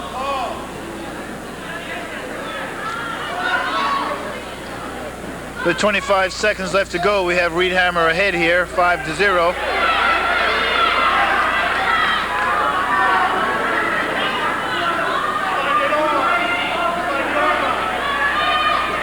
Reedhammer has Michael Young on his back once again. He's only going to come over with 2 this time. It's 2 more. We'll make it 7-0.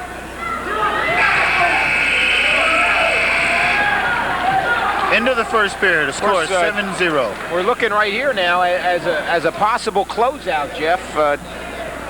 Reedhammer could put it away right here because you got to believe Paul Rich is going to win up top facing a kid that's 1-1. So even if you give him 89, which Brian Rahill might have something to say about that. I think this is a determining factor right here. North could close it out right here. And they're well in control, 7-0. In a wrestling match, nothing is complete until it's over. It ain't over till it's over. I just read Yogi's book.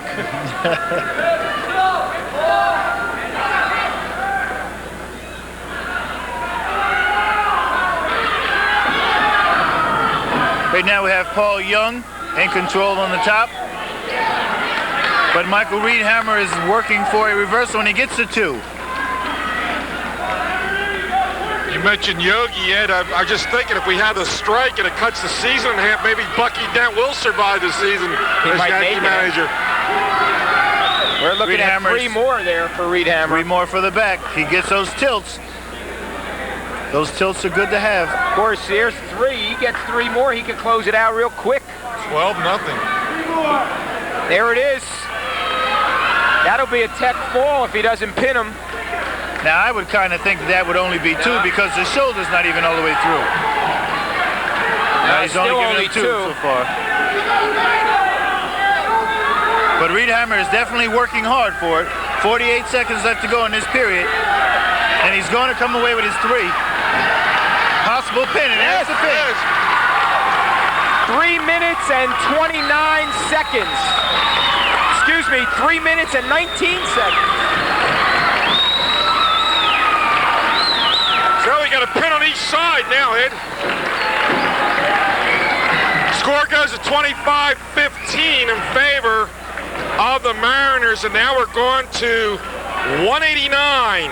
I would think that's going to seal it for the Mariners. I would have to believe, unless Paul Rich does something crazy and should happen to default in some way, you know. And you know, it's funny, Jeff, but when you're outclassed as much as he's going to, you know, go into his match with a kid, Frank Donnelly, a young kid, only 1-1, you know, anything could happen, you know.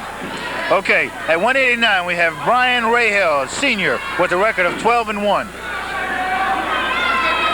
Brad Payne, another senior leader for the Renegades, 17-3.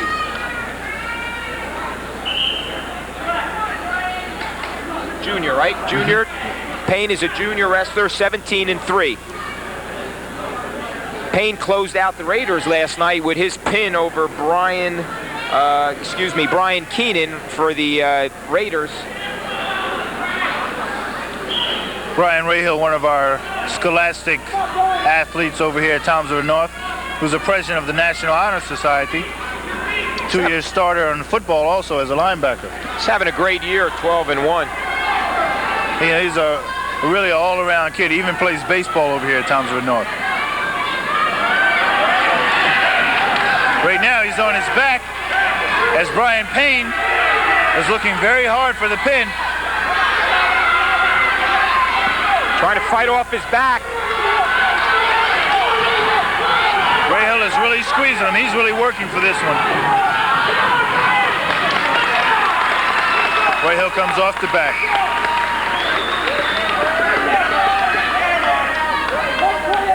Payne will receive 3 more points, which will make the score 5-0. 45 seconds left to go. They'll start back in the center.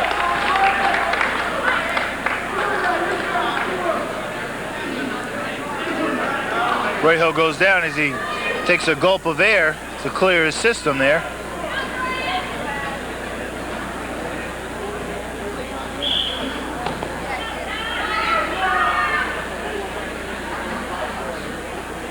To have to fight that hard to get off your back really takes a lot of energy away from you.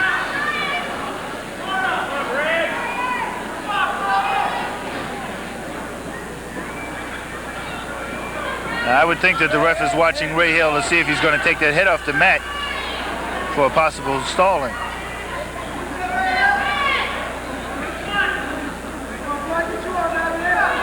And of course the top man has to continuously work up looking for a turn so that he can score either back points or work toward a pin. 5 seconds. End of first period.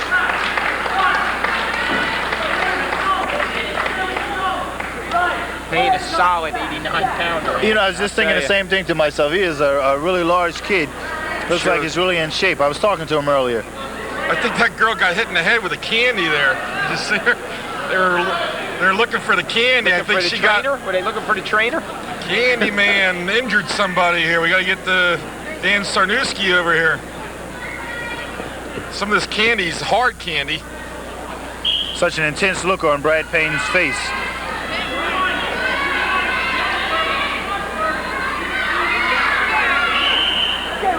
Ray Hill trying to lift Payne off the ground there, showing you a little bit of his strength. Well, he had better work toward a trip or something. It doesn't look like just lifting him straight up, sitting him back down on his feet is going to work.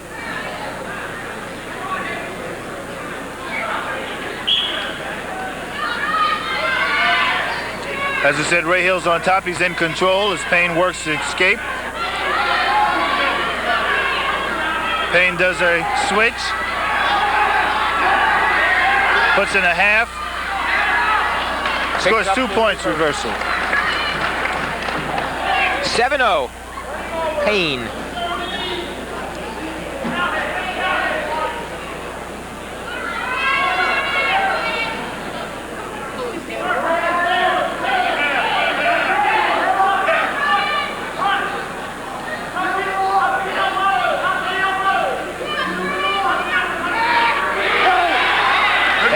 Gets a reversal. By Ray Hill.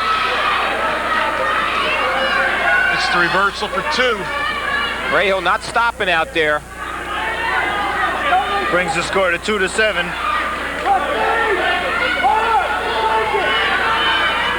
But Brad Payne is going to work again. He's looking for a single.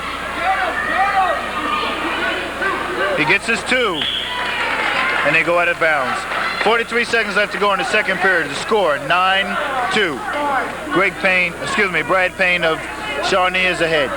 Shot of Mike Baldi, yelling encouragement to his 89-pounder. All Rich on deck. Close it out tonight.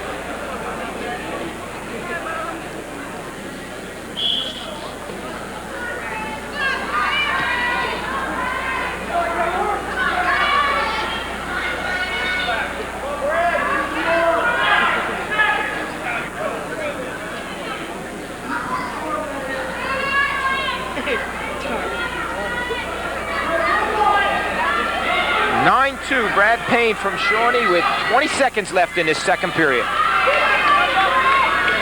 Trying to turn Ray Hill. We got a 1 point. 1 point for Ray Hill. I guess. Must have been either locking hands or. No. I'm sorry. Can't be locking hands. For Payne.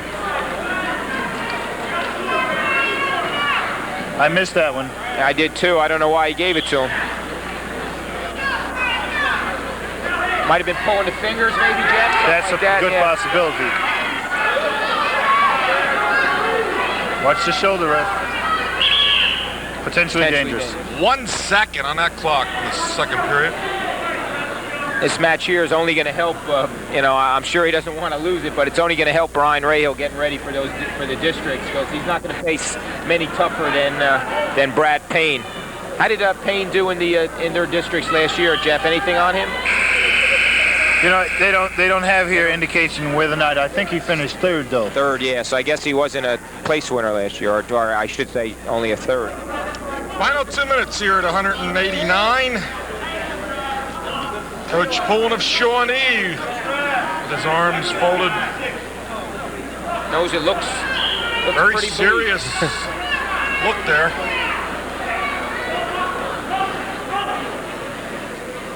The Shawnee's team has traveled and come down here and done a really good job against some good wrestlers last night, and doing another good job tonight.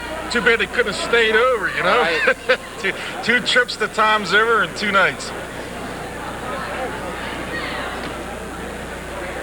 We have a break in the action while Mr. Rahill fixes his headgear. They start again with just under 2 minutes. In on a single. Goes behind. He's got to get him down on the mat. And there it is for the 2. And Brad Payne scores 2 more for the takedown.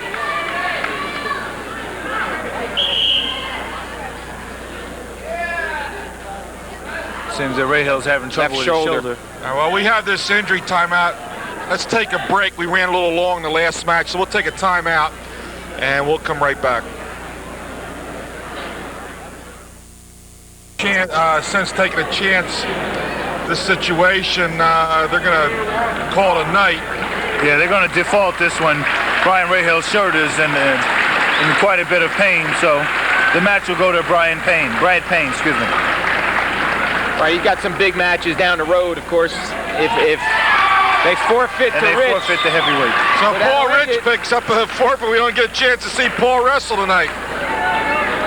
So Tom's River North wins it. Final score, Ed? 31-21. Sort of anticlimactic, that ending there. I thought we were going to see Paul wrestle, but the Mariners pick up a Group 4 sectional championship. Yeah, let's sum up. We had what, pin on each side tonight? Well, counting Rich's, default there. I'm counting Rich's forfeit and Payne's default. You know, the 6s evened out. We had a pin.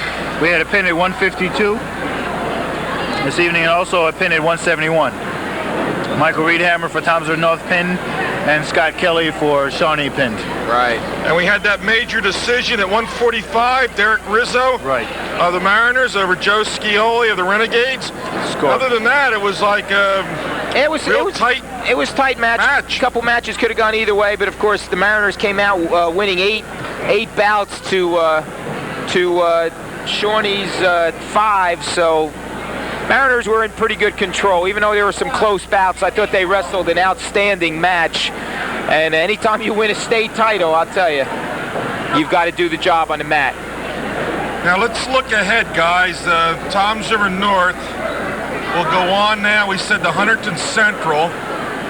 And I'm trying to pick up the other teams in Group 4. I know up there you got Union and Westfield. Union, Westfield, Forlon. They'll face the Central Jersey champion, which should be Madison Central. So they'll draw Madison Central if they should get by tonight. And they're at home tonight, Madison Central. And that'll be their first opponent up at Huntington Central. And some of the other teams up in North that they may see if they keep winning, you got... We don't know who's alive tonight, but Westfield, Union. Looking at some of the other, we mentioned Fairlawn and Passaic Valley. There's some of the teams. Passaic Valley, real tough this year. Group 4. So Passaic is a very tough team. So the Mariners go on. So congratulations to Mike Baldi and his wrestling squad. It's been a real good year for Mike. He had a real strong team in Class A South in the short conference, and he sweeps the 2 matches in South Jersey Group 4, beating Jackson in a very impressive win last night, and coming back tonight to beat a very good Shawnee club that wrestled a very tough schedule down in the Burlington County area. It's a good win for the area because it's the first time a team from the area has won, you know, after having 3 teams into the tournament. and it's a very good win for Thompsonville North tonight. We're real proud of them. With East getting beaten by Shawnee last night and Brick Memorial edged out by perennial power Highland, North is our and Ocean County representative. We don't know how Pinelands yeah, we got Pinelands down in Kelsey. They're still going at it after winning last night. So we hope to see Pinelands advancing along with the Mariners. Jeff Parker, Ed Sarluca, and I enjoyed doing this match. We're going to come back with our post-game interview, and I'm sure we'll try to get Mike Reedhammer, since he had the pivotal win there with that pin, 3 minutes and 19 seconds tonight at 171 pounds over Paul Young of Shawnee. And I want to mention again our crew behind the scenes tonight, our director on the match of the week here on Channel 8, Jeff Simons, and working on cameras and in our production tonight includes Marge Somling-Smith, Mary Jen Beach, Mike Philbin, and our newcomer to our Channel 8 remote crew, Krista Gaskin. And we will take a time out and come right back with our interview. Who else? You want to get one other one?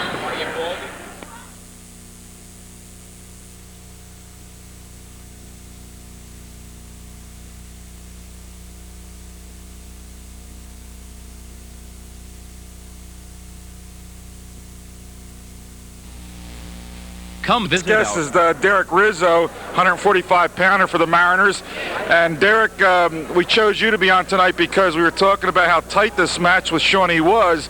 Everybody was only getting 3 points each time out, and then you came out with the first major decision. What were you thinking about when you went out on the floor on the mat tonight for your match with this kid from Shawnee who was Joe Scioli? Well, I knew he wasn't too good because he's a young wrestler. He's not as experienced, but Coach told me he was expecting the points from me, and I went out there and did my best. Your fans wanted you to make sure you had the T-shirt on. Is there any significance to this? Yeah, we're champions. We're South Jersey Group 4 champions. It feels great. It says, I guess you can read it, it takes a little more to make a champion. All right, well, you're South Jersey Group 4 champs, and coming in tonight, you had to wrestle two big matches in 2 nights. What was it like for you last night? We didn't see you last night with Jackson. You guys were pretty impressive. Yeah, last night was an emotional match. We came out fired up, and that took a little bit out of us tonight, but we did our best tonight, and we just came through. It was a team effort all the way. All right, now let me ask you about going up to Huntington Central. I guess you haven't had much chance to think about that. You're going to run into a lot of good teams up there. What are you going to do now to get ready for Saturday? We're going to have a tough practice tomorrow, and we're going to just give it 120% like we've been all year and hope for the best. I understand your dad works down here in May because I live down near Captain's Inn. Is that true? Yeah, he works in Captain's Inn. All right, well, tell your dad I said hello, and we're going to wish you good luck. Continue the fine season you're having when you go up north. Thanks a lot. Okay. All right, Derek Rizzo, and we're going to get in Jeff Parker, and he's going to bring another one of the Mariners in here. Jeff, you want to introduce this gentleman? Thank you. We have Michael Reedhammer here. Michael is one of the ones that were pivotal point of the match tonight. He got a pin to compliment his team's real nice win. What do you think about that pin this evening? Well, I really didn't know much about my opponent, so I just went out there, going for as hard as I can. I knew that they weighed in a bunch of people at 60 and 71, and I really didn't know anything about how I was going to wrestle. So just went as hard as I can. You wrestled real well this evening, and you wrestled real well last night. What were some of the main differences between the match the night for you and last night's bout? Well, last night we knew a little bit more about who we were going against. They beat us before, and we really wanted that win bad. Tonight we really didn't know anything about this team, and we just going for this South Jersey Group 4 championship, so that's all we were really going for. Well, we want to congratulate you. You wrestled a really tough match tonight, and you came away with a pin that really helped out your team. Now we have Ed Sarluca coming in. Thanks, Jeff. I'm with assistant coach Chris Curtis. Congratulations, Chris. And we were just talking before we got on. First championship for the Mariners in quite a while. Well, I believe that it dates all the way back to something like 1971 or 72 when we last won a championship of any kind. We've been wrestling tough all year long, but we come up a yard short every time, and it's been really tough. These kids have wanted to win something, and this was the right time. Well, a sectional championship is a great victory. If you had to do it, this is the one to win. The middleweights tonight did a tremendous job, 5 in a row down there. We won from 125 to 145. Is something we haven't done all year long, and that was the key to winning tonight. We had to beat them when we had even up matches, and we won all those bouts. We didn't win by big scores. We dominated, but we didn't win by big scores. But the kids all wrestled and did what they had to do. Now we move on to the sectional, not the sectional finals, but the finals of Group 4 with, we got Pascagoula Valley, we've got Westfield, we've got Union, we've got Huntington Central, we've got Madison Central. Some tough schools in there on Saturday. The quality is there, that's for sure. And if we're gonna have to wrestle 100% to our ability in order to beat any of those schools. We probably maybe consider the underdog of the whole thing. But if the kids wrestle 100%, I think we can come through. I know head coach Mike Baldi gives you a lot of credit, as well as your other assistant there, and he's always mentioning you. He wanted to get you on the air tonight. He wanted to get you on after the East win, but he got on. I understand he's back with Brian Rahill. How is Brian's shoulder? Well, I think he had some damage to the shoulder joint, and we really don't know. It's going to take till tomorrow to find out what the real damage is. You're going to need him Saturday, I'm sure. I hope he's okay. Give our congratulations to Coach Baldi and you also. Congratulations. Thank you. Ken? Okay. And I guess they're all ready to go, and they're going to get ready to go up to Huntington Central, and we wish them the best of luck and root for our Ocean County team as they go on in this sectional tournament. Jeff, again, another nice job. You and Ed working pretty well together. Well, thank you, Ken. It's nice to have someone like Ed that compliments me. If I make any mistakes, I'm sure he points them out. Okay. Ed, enjoyed working with you again, and we're going to be picking our event next week. We may be going to the districts. We don't know yet, but new format this year. We pick it each week, and we can't say right now definitely where we're going to be next week. Right. It was nice just to add this match. It's the first state tournament match we've ever done, and wherever we go, we'll be there. Okay. Ed Sarluca, Jeff Parker, and for Jeff Simons and the crew, I thank them for their work behind the scenes. I hope you enjoyed it tonight. I'm Ken Turp, and we'll see you next week with more sports on Channel 8. Good night.